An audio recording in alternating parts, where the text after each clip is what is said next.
수도권 전반적인 지역들이 규제 지역에서 해제되었습니다. 집값 반등으로 이어지기는 어렵다. 제가 말씀드렸던 내용 그대로 하나하나 발표가 나오고 있습니다. 23년 하반기에서 24년 상반기 내에 거래량 동반으로 집값 반등이 반드시 일어날 거다. 내 전 재산의 총알 하나를 어디에다가 사용하겠습니까?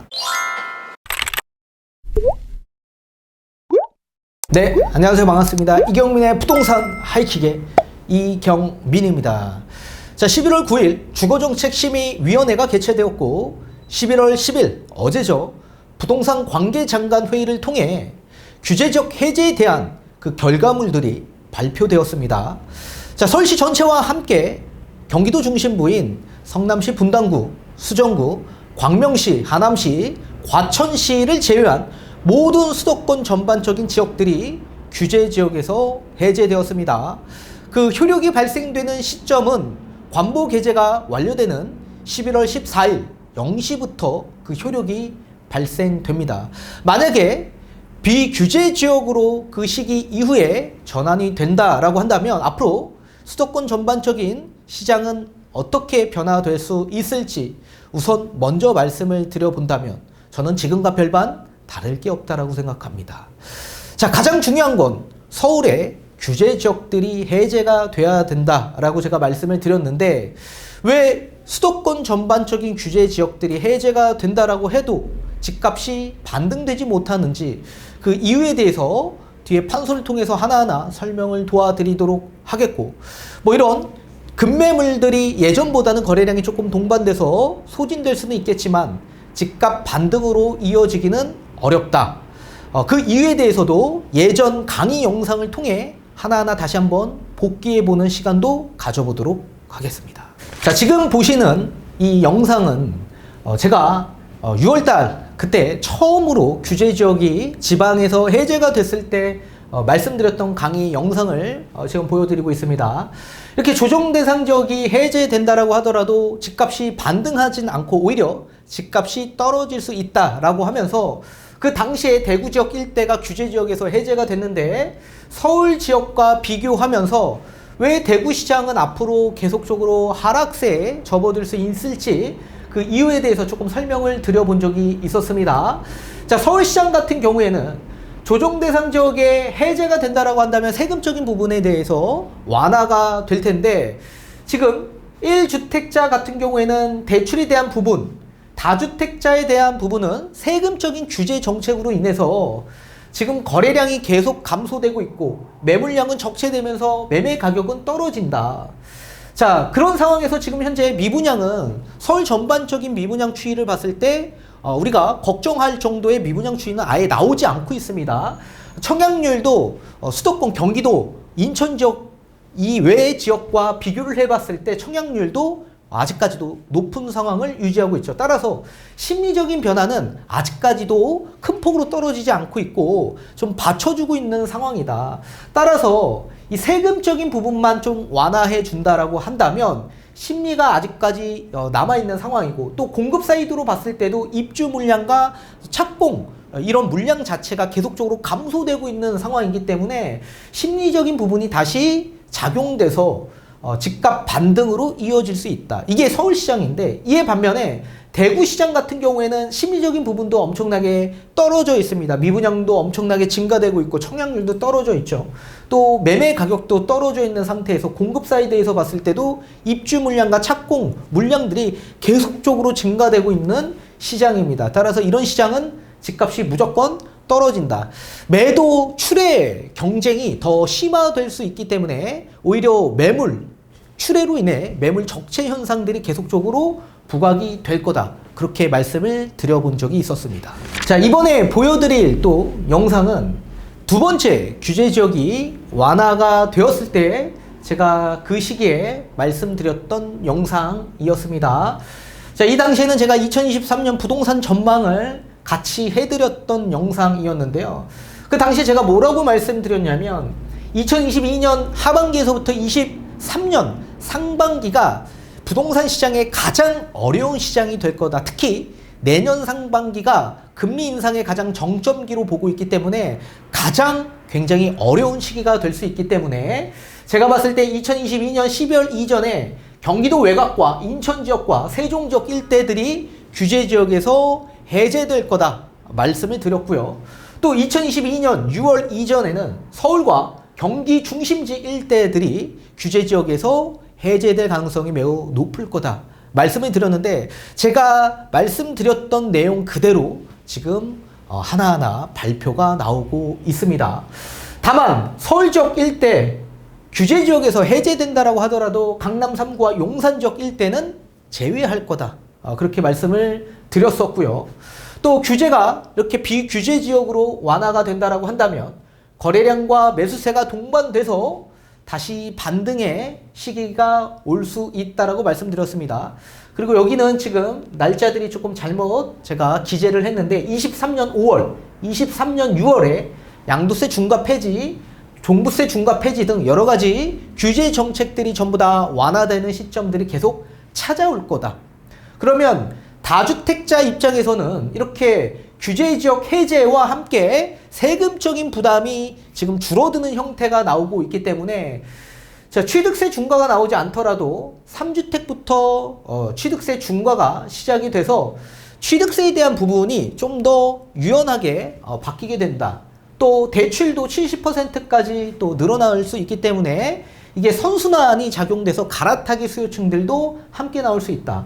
또 이 주택자도 대출이 또 발생이 되고 DSR도 무주택에 한해서만 아마 완화될 가능성도 높아 보인다. 15억 초과되는 주택도 당연히 대출이 실행될 거다. 그렇게 말씀을 드렸었습니다. 그리고 나서 24년 4월에 총선이 있는데 총선을 앞두고 또 엄청난 완화책들을 쏟아내는데 강남 3구와 용산 지역 일대의 규제 지역 해제 검토에 대한 발표가 또 있을 가능성이 매우 높을 거다. 그리고 또 재건축 완화에 대한 발표, 또 재개발, 특히 모아타운 뭐 이런 발표들이 있을 거고, 뭐 GTX 또 여러 가지 교통 편의에 대한 개발 이슈들이 계속 부각이 될 겁니다. 따라서 이런 규제 지역 검토 시그널만 준다라고 하더라도 서울시장에 투자 수요층들이 많이 유입될 가능성이 매우 높을 것이며 심리적인 부분이 다시 개선될 가능성이 매우 높을 거다. 다만 강남 3구와 용산 지역 일대는 계속적으로 규제가 적용될 가능성이 매우 높을 것으로 저는 보고 있습니다.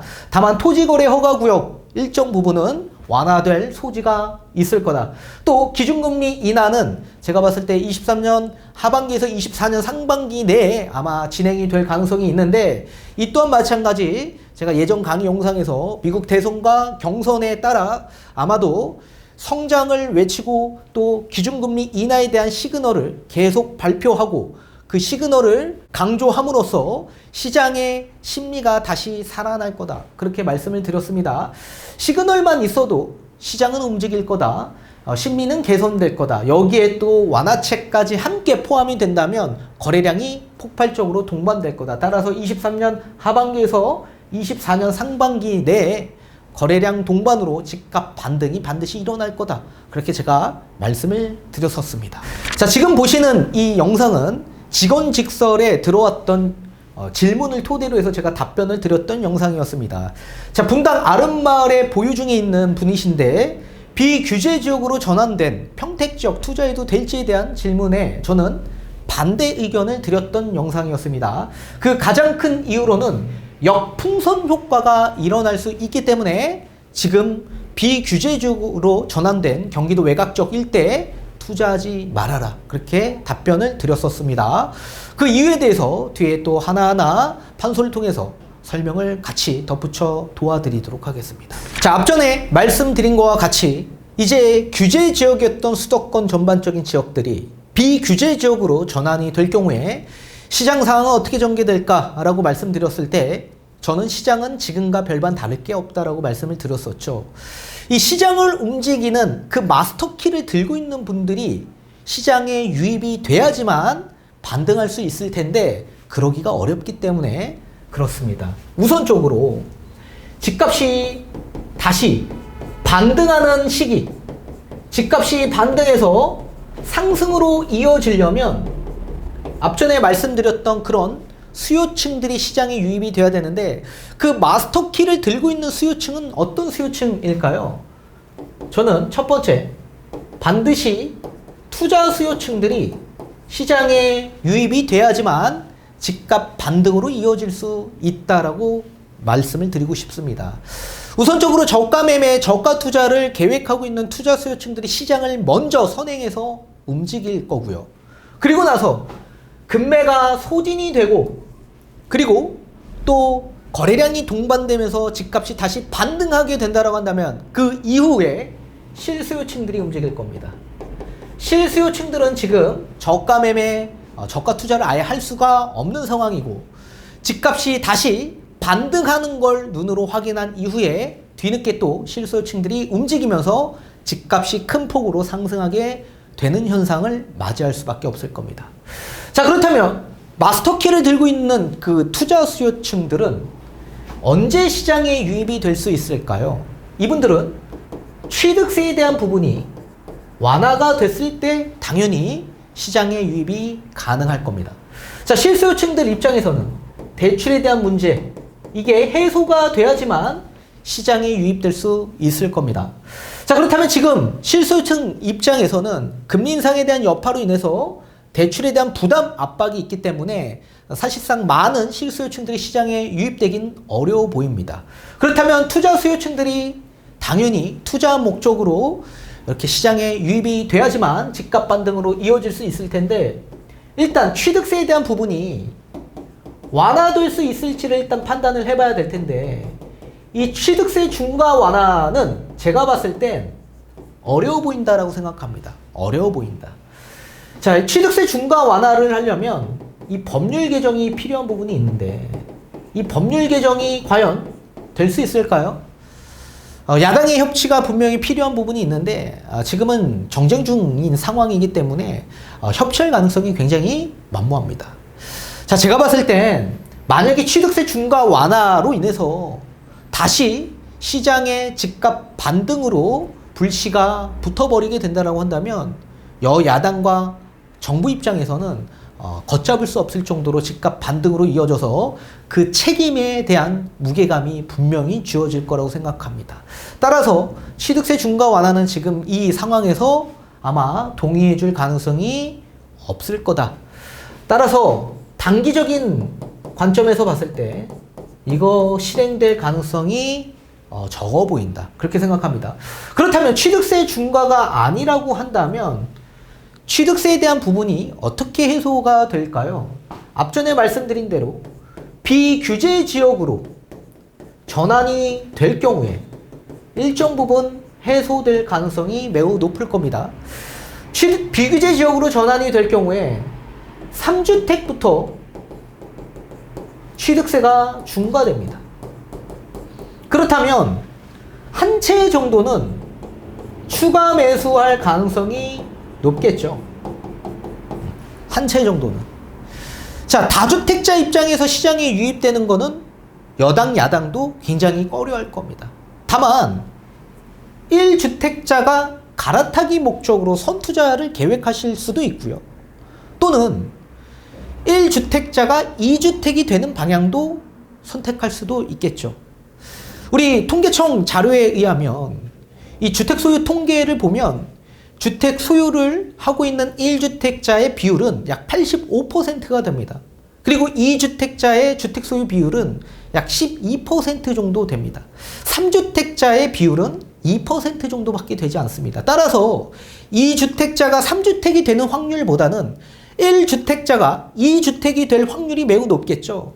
그렇다면 결국 비규제 지역 전환으로 인해서 한 채 정도 추가 매수하는 데 있어서는 1주택자가 투자 목적으로 유입될 가능성이 매우 높다. 그렇게 저는 판단하고 있습니다. 만약에 우리 구독자님들 가운데서도 투자를 계획하고 있는 분들 가운데 내 모든 전 재산의 현금 중에 총알이 이거 한 채밖에 없는 겁니다. 한 채에 매수할 수밖에 없는 내 전 재산이 있는데 이 전 재산 중에 서울과 경기, 인천을 봤을 때 내 전 재산의 총알 하나를 어디에다가 사용하겠습니까? 당연히 서울에다가 사용하겠죠. 만약에 지금 현재 경기도와 인천 지역 비규제 지역으로 전환되는 지역 일대에 투자로 접근한다라고 한다면, 그리고 나서 추후에 서울 지역 일대들이 규제 지역에서 해제된다라고 한다면 완전히 큰 낭패를 볼 수밖에 없겠죠. 자, 서울과 경기도, 인천 지역 일대에 들어가는 투자 금액이 동일하다라고 한다면 당연히 서울 지역으로 들어올 수밖에 없다. 이게 내가 실거주 목적으로 전액 현금을 주고 매입하는 게 아니라 전세를 이용해서 투자 목적으로 일단 투자를 하는 거기 때문에 서울과 경기, 인천의 투자금 자체가 큰 차이가 없을 겁니다. 따라서 내 전 재산의 총알 하나는 무조건 더 상급 지역인 중심부인 서울 지역 일대로 들어올 수밖에 없을 거다. 그렇기 때문에 서울 지역 일대들이 비규제 지역으로 전환되는 이 시점에 따라 거래량이 동반되면서 반등으로 이어질 가능성이 매우 높다. 그렇게 보고 있는 겁니다. 따라서 이 현상을 저는 역풍선 효과라고 보고 있는 겁니다. 자, 풍선 효과는 뭡니까? 결국 서울 중심부에서 규제 지역이 강화돼서 비규제 지역을 찾아서 투자 수요층들이 유입이 됐다면, 이제 앞으로는 역풍선 효과로 비규제 지역이 아닌 더 확실한 똘똘한 중심부인 서울 지역 일대로 투자 수요층들이 더 많이 유입될 거다. 이제 거주하지 않아도 2년만 보유하더라도 서울의 똘똘한 아파트를 비과세 받을 수 있는 그런 형태가 나올 수 있고요. 또 선투자에서 나중에 추가적으로 비규제가 되었기 때문에 3년 이내에만 매도한다면 충분히 3년 안에 종전주택을 처분할 수 있는 그런 시간적 여유도 확보가 되고요. 그리고 종부세와 여러 가지 취득세에 대한 부분도 다 완화가 되고요. 그렇기 때문에 서울 중심부의 지역 일대의 규제 지역들이 해제가 돼야지만 반드시 투자 수요층들이 이 지역으로 유입이 돼서 거래량을 동반해서 집값이 반등해서 실수요층들이 다시 이 시장으로 유입이 된다면 집값 상승으로 이어질 수밖에 없고, 이게 결국엔 역풍선에서 다시 풍선 효과로 이어질 수 있다. 이 풍선 효과는 투자 수요층들이 또 다시 경기도 그리고 인천 지역 일대로 다시 수요층들 유입이 가능해질 시기다. 따라서 서울 지역 일대들이 먼저 선행으로 집값이 반등해야지만 나머지 지역 그리고 지방까지도 반등할 여지가 있을 거다. 그렇게 보고 있는 겁니다. 따라서 그 시기는 서울까지 규제 지역이 다 풀리는 23년 상반기가 끝나고 23년 하반기로 들어서면서 점진적으로 투자 수요층들이 유입이 될 거고, 그리고 실수요층들은 바로 매입하지 않습니다. 저가 매매가 끝나고 나서 또다시 매도인들은 호가를 높일 거며 관망세가 이어질 겁니다. 매수인과 매도인의 줄다리기가 시작이 될 거고, 또 심리에 쫓긴 이 실수요층들이 결국엔 마지막에 또 계속적인 추가 매수를 통해 집값이 계속 반등할 여지가 남아있을 거죠. 따라서 여러분들 조금만 더 기다리시면 다시 시장은 급변할 겁니다.